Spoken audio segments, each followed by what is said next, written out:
Greetings, the Hijabi Gamer here, and today, in this second episode of Destiny 2 NPC Review, we venture into the Odysee to meet with Devrim K and ask the question that is on everyone's mind. Who really is Mark? Is Mark his boyfriend? Or is Mark his favorite teacup? One shot. Because I suspect that Mark really isn't his boyfriend, like many people assumed, but in fact, his favorite teacup, because that's all he ever talks about. I mean, do you really think that Devrim K cares about anything more than teacups? I bet you he has in the farm a room full of teacups that he probably talks to and misses, and Mark is his favorite. But that's about it. That's my theory. I'm sure it's probably people are going to disagree with me, but given just how much he talks about tea, because that's all British people apparently can talk about, is tea. Yeah. I think that's what they call a stereotype. I'm not sure. Correct me if I'm wrong. Though I did know a girl in England who by noon would tell me she's already drunk 7 or 8 cups of tea. But she said that she was unusual and that most of her friends preferred coffee. So I'm going to go with Mark is his favorite teacup.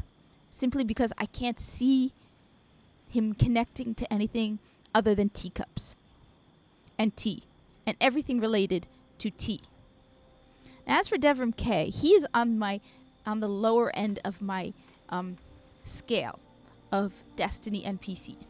I don't like him. But I have very good reasons for not liking him. First and foremost, he promised me some tea, and I never got it. If we've played Destiny 2 since the beginning, like I have, the Red War campaign, he promised us tea, and then he drank it all. He never shared. And I'm still salty about that. Where's my cup of tea, Devrim? Where's the tea you promised me? You promised me a cup of tea. I never got it. Just no words.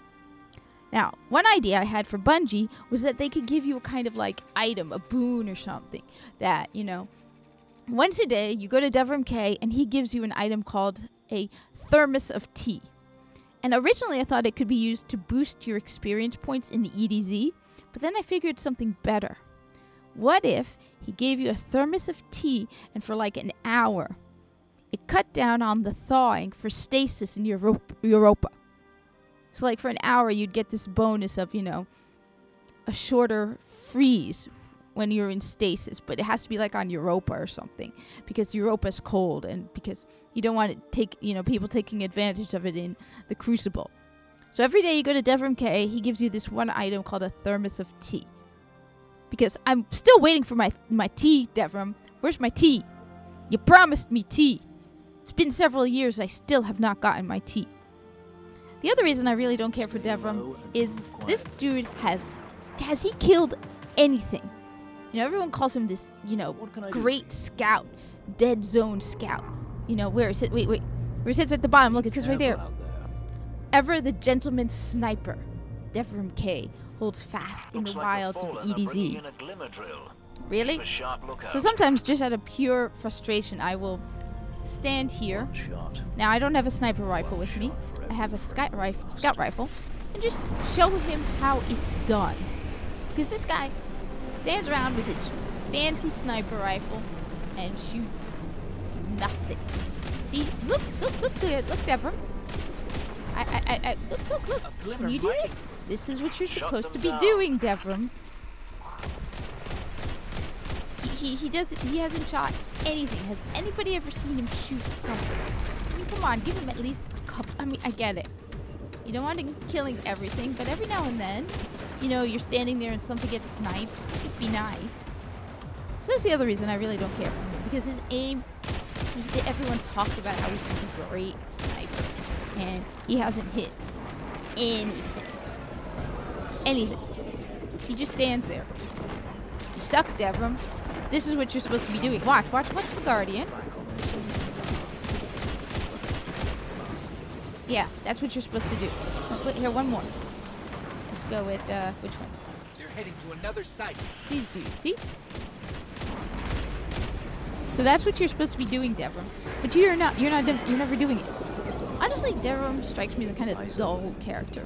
He doesn't really say anything very interesting. You know, maybe, correct me if I'm wrong in the comments, maybe he has some kind of sordid past that, you know, I'm missing, because honestly, I couldn't work up the effort to read up on the lore about him. Maybe he used to, I don't know, sneak tea into the last city, you know. Or maybe he used to sneak magic tea, you know, the stuff that makes you go places, so to speak. And he was fleeing from imprisonment when he and Soraya Hawthorne fled to the farm. But I have my doubts. On the other hand, I have to admit, the fact that he is part of the Last City militia, that's actually pretty interesting. I will admit, that's kind of interesting, because it opens up the idea that, you know, he's a normie. He's not a guardian. He's mortal. A normal human being, and yet he's part of a militia of humans who are protecting the last city. And here he is out in the Odysee, you know, doing his part. So it tells you that, yeah, there are humans who are willing to put their lives on the line to protect the last city and to protect themselves, and they're not just relying on guardians.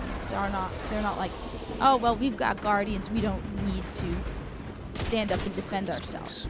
So that was the one interesting part to find out, that there is a Last City militia, and to see someone who was a part of it is kind of interesting. I will admit that. But that doesn't change the fact that he never shared any tea with us. Any tea. Yeah. I'm really salty. Devrim, it's been years and you still haven't given it to me. So, he's an interesting guy in that sense. The whole past that he did have a part in the militia. But the whole tea thing, and the fact that he can't... Look, we've been standing here for several minutes, right? Has he fired a single shot? A single shot. Every shot that has been fired by me. Does he even have any ammunition? Because I think those are ammo boxes. If he's living out here, does he have like living quarters as well? Because, yeah, I get it, he's an NPC, but it would be kind of interesting to see that there's like a small like cubby hole where he's got, you know, a small makeshift kitchen, you know, a sleeping bag, that sort of thing. But I have never yet seen anything that indicates, you know, he's got a little hidey hole to sleep. You know, there's no cot for him. I mean, maybe he sleeps on the couch, but no blanket. It probably gets cold. We know the Odysee is in Germany, so it must get cold at times. You know, he's been out here for several years. Does he ever go back to the farm?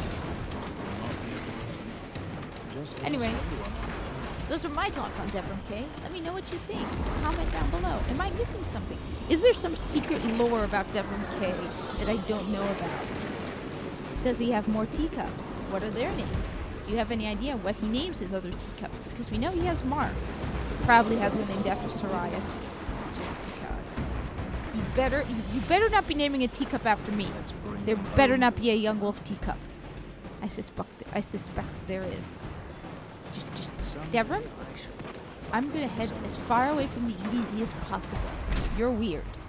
Anyway, thank you for watching. Like, comment, subscribe, and I hope to see you in the tower.